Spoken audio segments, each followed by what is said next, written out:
Hello everyone. इस video में मैं डिस्कस करूंगा सेक्शन 1727 एंड सेक्शन 1727A जो परक्विजिट से कनेक्टेड है। इंटर सीए में ये एप्लीकेबल है मोस्टली। आज स्टार्ट करते हैं।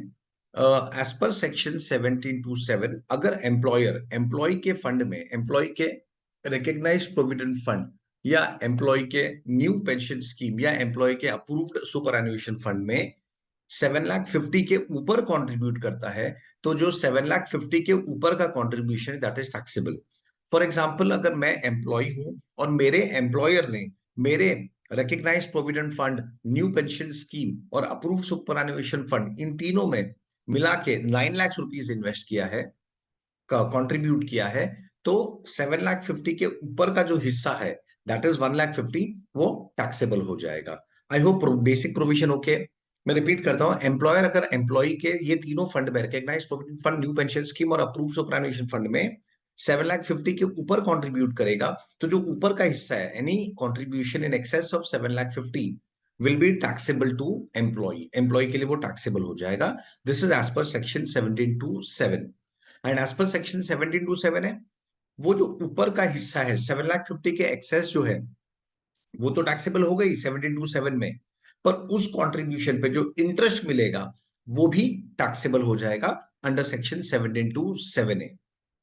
इन शॉर्ट, एक छोटा सा एग्जांपल लूं तो सपोज एम्प्लॉयर ने इन तीनों फंड को मिला के 10 लाख रुपीज का कंट्रीब्यूशन किया है, तो 7,50,000 तक तो कुछ भी टैक्सेबल नहीं होगा, इस पे तो एग्जेप्ट हो जाएगा। लेकिन 7,50,000 के ऊपर का जो है, 7,50,000 के ऊपर जो है 2,50,000, वो टैक्सेबल हो जाएगा अंडर सेक्शन 1727। और इस पे जो इंटरेस्ट मिलेगा एम्प्लॉय को, इस 2,50,000 पे जो इंटरेस्ट मिलेगा वो भी टैक्सेबल हो जाएगा अंडर सेक्शन 1727A। ओके, ये क्या है? ये एम्प्लॉयर का कंट्रीब्यूशन है, एम्प्लॉय का नहीं। We are discussing employer's contribution. Employer contribution जो 7,50,000 के ऊपर होगा वो टैक्सेबल होता है अंडर सेक्शन 1727। और उस पर जो इंटरेस्ट मिलेगा 2,50,000 पे, फॉर एग्जाम्पल मेरे एग्जाम्पल में, ये एग्जाम्पल में 10 लाख के 7,50,000 के ऊपर कितना है? 2,50,000। तो उस पर जो इंटरेस्ट मिलेगा वो टैक्सेबल होगा अंडर सेक्शन 1727A। आ जाइए, इससे कनेक्टेड जो हमारे बुक में सम है, आईसीआई के बुक में, हम वो सम करते हैं। Mr. X is appointed as a CFO of ABC Limited in Mumbai from 1/9/21. His basic salary is 6 lakh per month. He is paid 8% as a DA. He contributes 10% of his pay and DA towards his recognized provident fund, and the company contributes the same amount.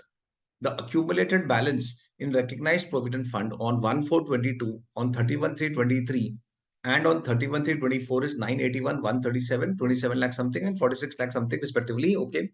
Compute the perquisite value chargeable to tax in the hands of Mr. X under section 1727 and 1727A for the assessment year 23-24 and 24-25. Prior to 1/9/21, he was a consultant whose professional fees was taxable under PGBP. Fine. इसका मतलब वो यहीं से employ बना, उसके पहले तो वो पीजीबी पे हेड पे टैक्सेबल होता था। आइए हम स्टार्ट करते हैं, सम को स्टार्ट करते हैं। इसमें सबसे पहले ओपनिंग बैलेंस क्या है वो देख लेते हैं, एक बेसिक फॉर्मेट बना देते हैं। ओपनिंग बैलेंस, देखिए यहाँ पे 3 ईयर हमारे लिए कनेक्टेड है, तो मैंने ये तीनों ईयर का बना दिया है। अंडरस्टैंडिंग के लिए तीनों साल का डिस्कस कर लेंगे। Opening balance plus contribution by employer ने कितना कंट्रीब्यूट किया है और एम्प्लॉई ने कितना कंट्रीब्यूट किया है, एंड उसका क्लोजिंग बैलेंस।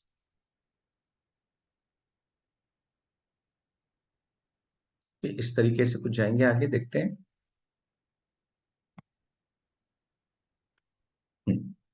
एक बार क्वेश्चन रीड करते हैं। Mister X is appointed as a CFO of ABC limited in Mumbai from 1/9/21। ये डेट से उसने ज्वाइन किया basically. His basic salary 6 lakh per month and he is paid 8% as DA. Basic salary 6 lakhs और DA उसका 8% है। ही contributes 10% of his pay and DA towards his recognized provident fund and the company contributes the same amount। तो देखो यहाँ पे मैंने calculation बता दिया। देखो उसका सैलरी कितना है, सैलरी है 6 लाख रुपीज पर मंथ, तो साल का एनुअल सैलरी हो गया 6 lakhs इंटू 12, 72 lakhs। और डीए 8% है, 6 लाख का 8% 48,000 पर मंथ, इंटू 12 करेंगे तो 5,76,000। दैट मीन्स उसका बेसिक प्लस डीए है 77,76,000। फाइन। अब एम्प्लॉयर और एम्प्लॉय दोनों कितना कंट्रीब्यूट कर रहे हैं? 10%। 10% ऑफ 77,76,000, जो कि हो जाएगा 7,77,600। एम्प्लॉयर और एम्प्लॉय दोनों मिला के ये अमाउंट कंट्रीब्यूट कर रहे हैं, दोनों इंडिविजुअली 10% कंट्रीब्यूट कर रहे हैं, दोनों इंडिविजुअली 10% कंट्रीब्यूट कर रहे हैं। Fine, this is one side.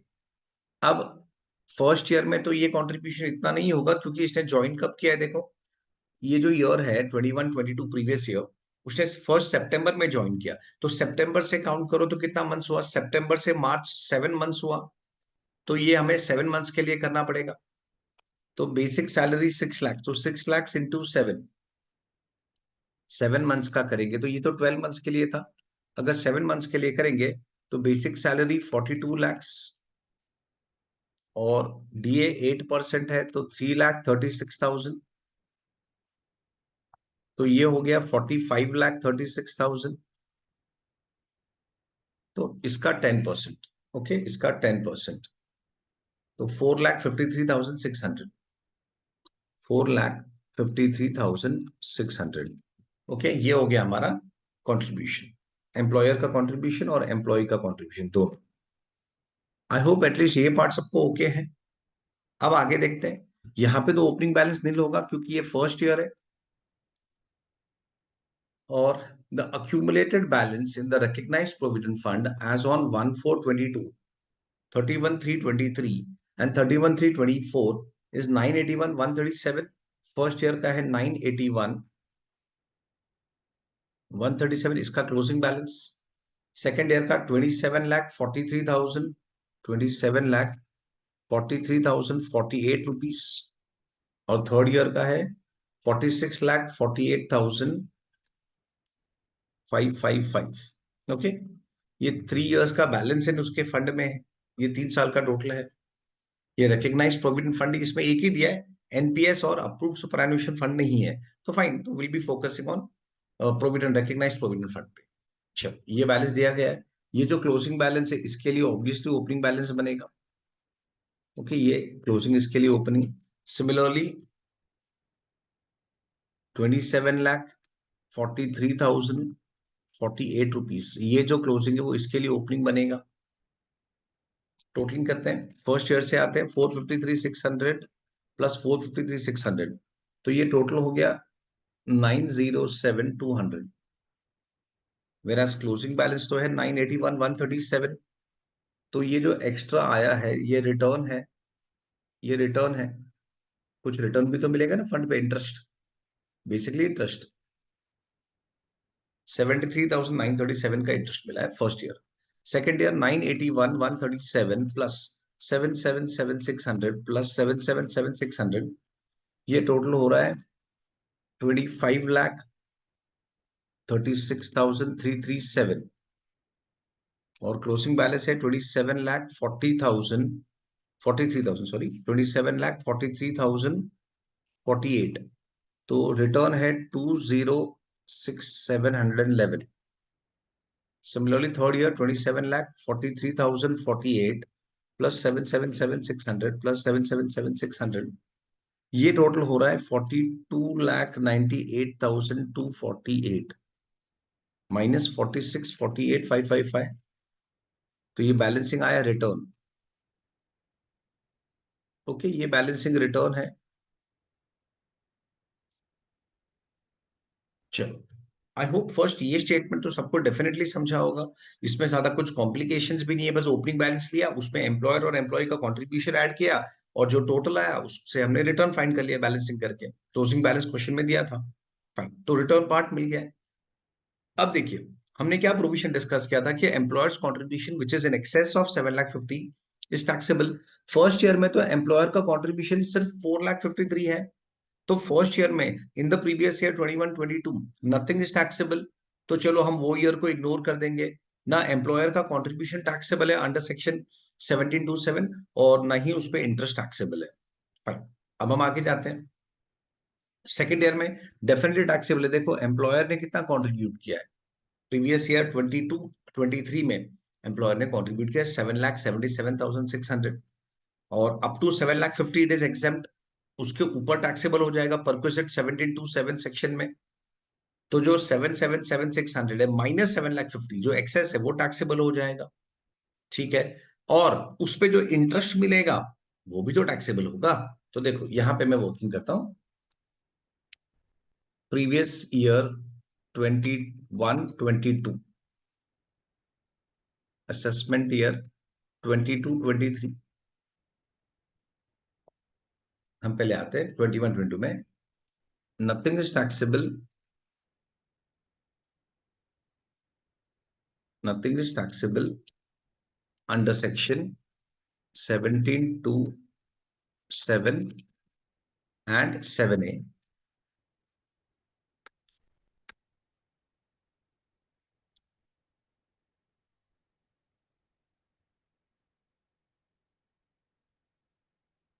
as employer's contribution is less than 7,50,000। Okay, up to 7,50,000 taxable नहीं होता है। थर्ड, अब हम आते हैं प्रीवियस ईयर 22-23 में, विच करस्पॉन्ड्स टू असेसमेंट ईयर 23-24। चलो अब ये ईयर में क्या हुआ एक बार देखते हैं। यहां पे टैक्सेबल एम्प्लॉयर्स कॉन्ट्रीब्यूशन 7,50,000 के ऊपर जो भी है वो टैक्सेबल हो जाएगा। एम्प्लॉयर ने कितना कंट्रीब्यूट किया इन द प्रीवियस ईयर 21, 22, 23, ये 7,77,600। तो 7,77,600 माइनस 7,50,000 तो टैक्सेबल हो जाएगा 27,600। तो ये जो अमाउंट है this is taxable, this is taxable portion. 7,50,000 के ऊपर जो भी एम्प्लॉयर कंट्रीब्यूट करेगा वो इस सेक्शन में टैक्सेबल हो जाएगा एज परक्विजिट। तो ये तो चलो टैक्सेबल है, और इस पे जो इंटरेस्ट होगा वो भी टैक्सेबल होगा, उस पे जो इंटरेस्ट है वो भी टैक्सेबल होगा। तो इंटरेस्ट ऑन 27,600 वो भी टैक्सेबल हो जाएगा। अब चलिए इंटरेस्ट फाइंड करते हैं, वो इंपॉर्टेंट है इसमें। इंटरेस्ट फाइंड करने के लिए मुझे क्या चाहिए, मुझे पहले तो रिटर्न चाहिए कि रिटर्न क्या है। तो हमें रिटर्न फाइंड करने के लिए सबसे पहले हमें उसका एवरेज इन्वेस्टमेंट करना फाइंड करना होगा, एवरेज इन्वेस्टमेंट। ये ए है, इसको बी ले लेते हैं। एवरेज हम कैसे फाइंड करेंगे, a plus b upon 2, average investment.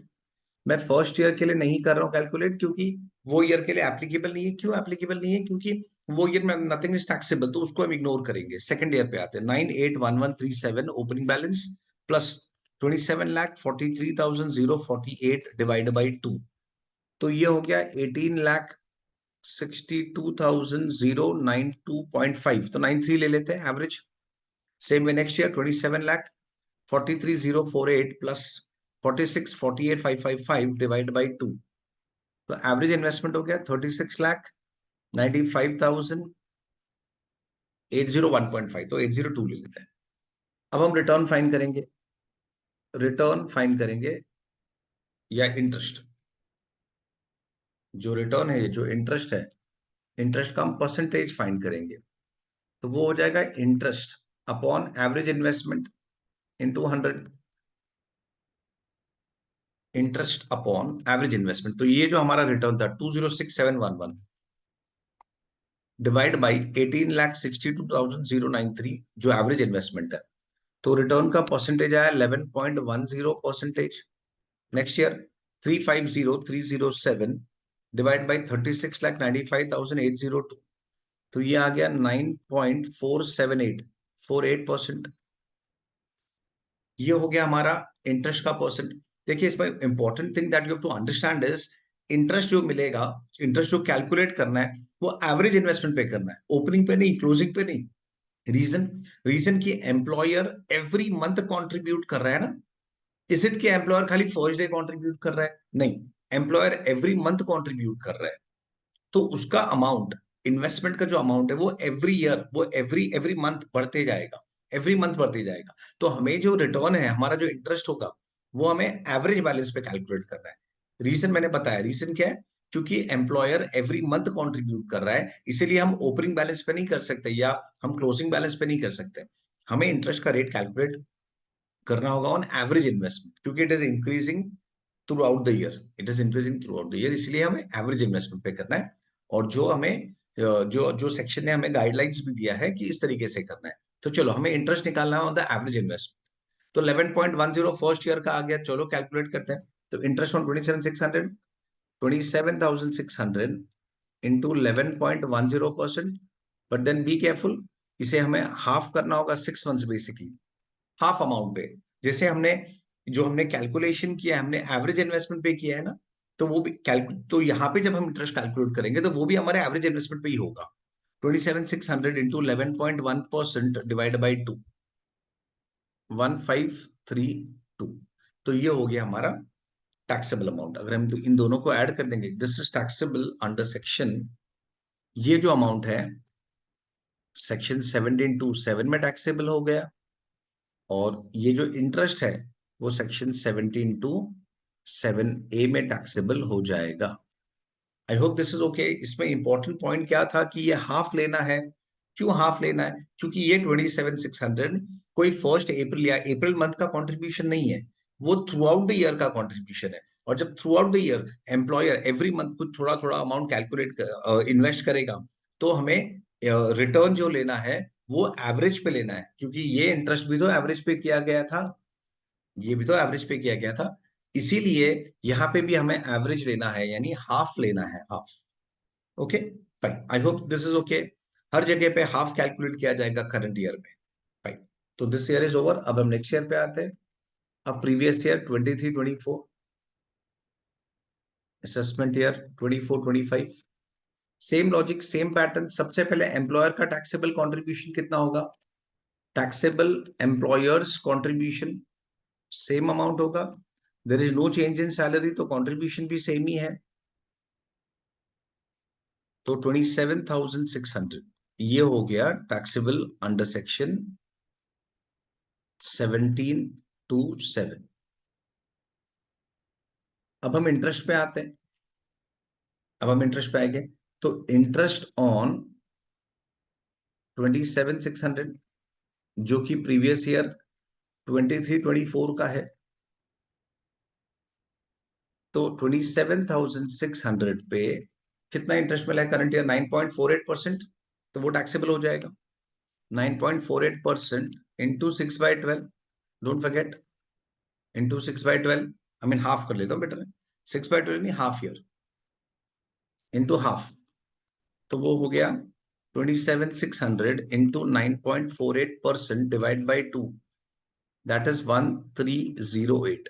ये टैक्सेबल हो जाएगा अंडर सेक्शन 17(2)(7)(a).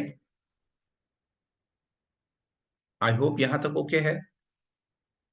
ये जो एक्सेस कंट्रीब्यूशन है वो टैक्सेबल होगा अंडर सेक्शन 17(2)(7), और उस एक्सेस कंट्रीब्यूशन पे जो इंटरेस्ट है वो टैक्सेबल होगा अंडर सेक्शन 17(2)(7). यहां तक तो नॉर्मल है।